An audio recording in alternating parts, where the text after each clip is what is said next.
आप देख रहे हैं न्यूज 15 लाइव, आवाज जनता की। अपोलो नवी मुंबई में शुरू होगा institute of clinical obesity and metabolism. मोटापा भारत के शहरी और अर्ध शहरी इलाकों में बढ़ता एपिडेमिक है। अपोलो हॉस्पिटल्स नवी मुंबई में 14 जून 2025 को एक अत्याधुनिक institute of clinical obesity and metabolism का उद्घाटन होने जा रहा है। इस क्षेत्र में बढ़ते मोटापे के संकट को दूर करना इस पहल का उद्देश्य है। यह क्लिनिक वजन प्रबंधन के लिए एक मल्टीडिसिप्लिनरी दृष्टिकोण प्रदान करेगा, जिसमें लोगों की व्यक्तिगत आवश्यकताओं के अनुरूप मेडिकल, पोषण और मनोवैज्ञानिक सहायता का संयोजन किया जाएगा। अभी हम लोगों ने जैसे कहा, पहले हम लोग पेशेंट्स को एनरोल करेंगे, उसके बाद उनका थोड़ा असेसमेंट हो जाएगा कि एग्जैक्टली हमारा टारगेट क्या है, कितना वजन कम करना है, कितना फिटनेस बढ़ाना है। उसके बाद हम लोग देखेंगे कि डाइट, एक्सरसाइज, अगर हो सके तो दवाइयाँ, और अगर बिल्कुल ज़रूरत पड़े तो हमारे पास सर्जन्स भी है। कुछ भी करके पेशेंट की सेहत अच्छी होनी है, वजन कम करना है और फिटनेस बढ़ाना है। सबसे पहले हम लोग देखेंगे कि पेशेंट का BMI क्या है। BMI यानी हमारे हाइट और वेट का एक रेशियो होता है। तो अगर 23 या 24 होगा तो भगवान नसीब, बहुत अच्छा। बट हम लोगों के देखेंगे तो तकरीबन 95% यहाँ के जो लोग हैं उनका BMI 25, 26, 30 के ऊपर भी हो सकता है। तो BMI अगर कम करना है तो जाहिर है या तो हाइट बढ़ाओ या तो वजन कम करो। हाइट बढ़ाना तो पॉसिबल नहीं है, तो वजन कम करना पड़ेगा। बिकॉज अगर BMI 28 के ऊपर गया तो बाद में घंटी बजने वाली है। हार्ट अटैक, पैरालिसिस, कैंसर जो मैंने कहे वो सब बीमारियाँ होने की दाट संभावना है। तो हम लोगों को ये सब कम करना ही है। तो वजन अगर कम करना है तो फिर हम लोगों के पास एक BCA करके मशीन होता है, बॉडी कॉम्पोजिशन एनालिसिस।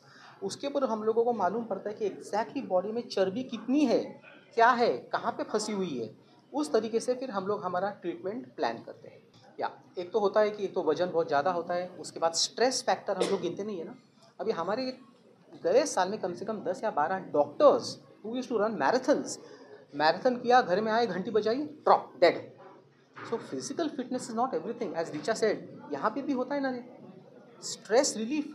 2025 में किसको स्ट्रेस नहीं है? आपको नहीं है, मुझे नहीं है, सबको है स्ट्रेस। तो हमारा जो स्ट्रेस मैनेजमेंट है दैट इज़ वेरी इंपॉर्टेंट। और वजन कम करने के लिए not only physical exercise, mental exercises are as important. Pranayama, जो जैसे रिचा ने कहा, इसलिए तो हम लोगों ने प्रोग्राम में हमारे जो पुराना जो हमारा विजडम है, Indian wisdom, yoga, pranayama, I am giving a lot of belief on that also. So ये जो वजन ज़्यादा होता है, इवन 5% वजन अगर ज़्यादा होगा तो जैसे आपने कहे 66 बीमारियाँ उसके साथ जुड़ी हुई है। तो right from depression, heart attack, paralysis, kidney failure, arthritis, खास करके हम लोग देख रहे हैं पीरियड्स आजकल लेट होना, PCOD करके कंडीशन होती है जहाँ पे पिंपल्स आ सकते हैं। औरतों में बच्चे न होना, या फिर अगर बच्चे हुए तो डिलीवरी में प्रॉब्लम होना, अगर डिलीवरी अच्छी हुई तो बहुत कॉम्प्लिकेटेड डिलीवरी होना, और ये इसके बाद जो बच्चा बेचारा पैदा होता है वो भी मोटा आता है, यानी that whole vicious circle continues. तो इसलिए कहीं ना कहीं तो उसको हम लोगों को रुकाना ही है। सो आम्ही हा प्रोग्राम आता लॉन्च केलेला आहे, आयकॉम institute of clinical obesity and metabolism. याच्यामध्ये आपण एक होलिस्टिक 360 कोणावरती आपण सगळं जीवनशैली बदलून टाकायचा प्रयत्न करतोय। फक्त गोळ्या गिळून किंवा इंजेक्शन ठोकून कधीच बारीक कोणी होणार नाही आहे। ऑपरेशन करता येईल आपल्याला, पण अरे ऑपरेशन झाल्यानंतर सुद्धा लोकांची वजनं वाढलेली आम्ही बघितलेली आहेत। So the best is to go very scientifically, त्याच्या बेसिसवरती जायचं की बाबा प्रॉब्लेम काय आहे। आपण आजकाल माहिती आहे बघा बघा जेवतो, TV बघता बघता जेवतो, त्याच्यानंतर मग रात्री 3 वाजता झोपतायत लोक, सकाळी 10 वाजता उठतायत, सगळ्या कशाला काही थाराच उरलेला नाही आहे। तो निसर्गाशी संलग्न आपल्याला राहायला पाहिजे। मदर नेचरच्या बरोबर आपण जर का तफावत केली तर वी आर गोइंग टू पे फॉर इट व्हेरी हेवीली। तर हे सगळे संदेश आम्ही आमच्या ह्याच्यातून देतो। आणि ज्या लोकांचं अनफॉर्च्युनेटली ऑलरेडी वजन वाढलेलं आहे, जसे मी 4-5 पेशंट्स आणले, त्यांना पण आम्ही ऑलरेडी ठीक करून दाखवलेलं आहे। So we have done it. So आता सध्या भारतामध्ये we have the dubious distinction of being the country with the highest number of obese बच्चूज। हे काय, ही शर्मेची गोष्ट आहे। आणि ॲज यू राईटली सेड, हे का होतं आहे? कारण की लहानपणापासून होतं आहे। आता आमच्या लहानपणी अख्ख्या एक 50 लोकांच्या वर्गामध्ये एक फक्त बिचारा जाडा असायचा, त्याला लोक जाड्या जाड्या करून ओरडायचे। आता काय होतं आहे की मेजॉरिटी झाडे असतात आणि अभावानेच एक कोणतरी बारीक निघेल। हे सगळं का होतं आहे? टॅबलेट देतात आई बाबा दोघे काम करतायत की पोराला गप्प बसवायचं कसं, की हे घे रे पॅड घे, हे घे मोबाईल बघ, पॉकेमो बघ, आणि मग त्याने क्याव क्याव केलं की थम्सअप चिकटवायचं त्याला. जर अजून ओरडला तर पेपी द्यायची, अजून फारच कटकट केली तर वेफर्स द्यायची. बाकी मग आई बाबा दोघं थकते येऊन संध्याकाळी घरी येतात, कोण स्वयंपाक करणार आहे, वरण भात भाजी करा कोण करेल, बोलावं रे झोमॅटो, बोलावं रे स्विगी. हे असंच जर का चालू राहिलं तर आर यू सरप्राईज की हे असं होतंय. सगळ्यात पहिले म्हणजे मोबाईल बंद करा. Screen time is the worst. आणि सगळ्यात म्हणजे आम्ही सगळे जे आहोत, करेक्ट मी इफ आय एम रॉंग, तर most important thing screen time बंद करायचा. शुद्ध घरचं खाणं खायचं टू व्हॉट एव्हर एक्सटेंट. आणि निद्रा कमीत कमी मुलांच्या करता 10 तास रात्रीची झोप, आणि ॲडल्ट्स करता 8 तास. आणि त्याचं रात्री 2 वाजता झोपून सकाळी 12 वाजता उठणं त्याला काय अर्थ नाही हो. निसर्गाचे काय काय कानून असतात. सो सूर्योदयाच्या बरोबर उठणं आणि सूर्यास्ताबरोबर झोपणं म्हणजे आपण बरोबर निसर्गाशी फिट होतो. एवढं करा, आपोआप सगळं तुमचं चक्र नॉर्मल येणारच येणार. जाते पुढे. आपका क्वेश्चन है कि बहुत सारा समय नहीं होता है लोगों को, तो क्या करें? समय एक्चुअली निकालने से सब कुछ होता है. मेरे क्लासेस अगर होते हैं तो सुबह 6 बजे भी समय होता है, करने वालों को 5 बजे भी समय होता है, लेकिन समय सिर्फ 24 घंटा है सबके पास. जो लोग कर रहे हैं उनके पास भी 24 घंटा है, जो लोग नहीं कर रहे हैं उनके पास भी 24 घंटा है. अगर ये प्रायोरिटी में ले लेंगे, प्रायोरिटी मतलब प्राथमिकता, कि इसके बिना मेरा चलने वाला नहीं है, तो फिर वो अपने आप समय निकाल लेंगे. और ऐसा पूरा ज़रूरी नहीं है कि आपको 1 घंटा ही करना है. 15 मिनट 20 मिनट सुबह थोड़ा सा मेडिटेशन भी करेंगे चलेगा, लेकिन मेडिटेशन सीखने के लिए पहले आसन प्राणायाम सीखना ज़रूरी होता है. तो मेरा कहने का मतलब ये है कि ऐसा कोई कुछ नहीं है कि सुबह ही करना है. सुबह करने से बहुत अच्छा होता है, और ऐसा कुछ नहीं है कि पूरा घंटा भर करना है. कम से कम 15 20 30 मिनट अगर आप अपने लिए नहीं निकाल सकते, अपने दीर्घायु के लिए नहीं निकाल सकते, अपने ठीक रहने के लिए, तो मैं क्या बोलती हूँ कि ये टाइम लगा के बहुत सारा टाइम मिल जाता है. क्योंकि अगर आपने आधा घंटा निकाला तो आपका दिन भर का फोकस, दिन भर की हैप्पीनेस, दिन भर का अमेजिंग योगा कर्मसु कौशलम, जितना काम करते हो वो बाकी का काम कम में हो जाएगा. पर ये टाइम निकालना नॉन नेगोशिएबल है, मतलब इसके ऊपर कॉम्प्रोमाइज़ करना ही नहीं. अगर ये दिमाग में आ जाएगा मुझे सिखाने की ज़रूरत ही नहीं पड़ेगी, अपने आप हो जाएगा. खूप इम्पॉर्टंट आहे. आपण जसा काय लोक म्हणतात आम्ही घरी काम करतो म्हणजे तेच एक्सरसाइज आहे. मोस्टली जे हाऊसवाईफ जे असतात ते घरी जे काम करते, जॉब नाही करत. आम्ही जॉब करतो म्हणून माहीत आमची हलचल होते. पण काय लोक जे घरी हाऊसवाईफ आहेत ते म्हणतात आम्ही एक्सरसाइज घरी, आमची जे आम्ही घरचं काम करतो तेच आमची एक्सरसाइज है. पण तसं नसतं. अपने लिए टाइम निकालना ज़रूरी है. और एक्सरसाइज जो हमारा प्रोग्राम है, जो भी बताया सर ने, साइंटिफिक है. ऐसा नहीं है कि बस आज सर मैम ने बोला है तो हम 1 घंटा वॉक करेंगे वही एक्सरसाइज है. हर एक चीज़ के लिए प्रोग्राम साइंटिफिकली डिज़ाइन किया है. हमें 10 मिनट वार्म अप के लिए रखना है, 20 मिनट का एक्सरसाइज और 10 मिनट का वापस कूल डाउन. 10 मिनट अगर आप 1 घंटा नहीं दे सकते तो शुरुआती में आप आधा घंटे से एक्सरसाइज शुरू कर सकते हो. आप 5 मिनट के लिए वार्म अप करो. वार्म अप क्या रहता है, हमारी बॉडी को प्रिपेयर करता है एक्सरसाइज के लिए.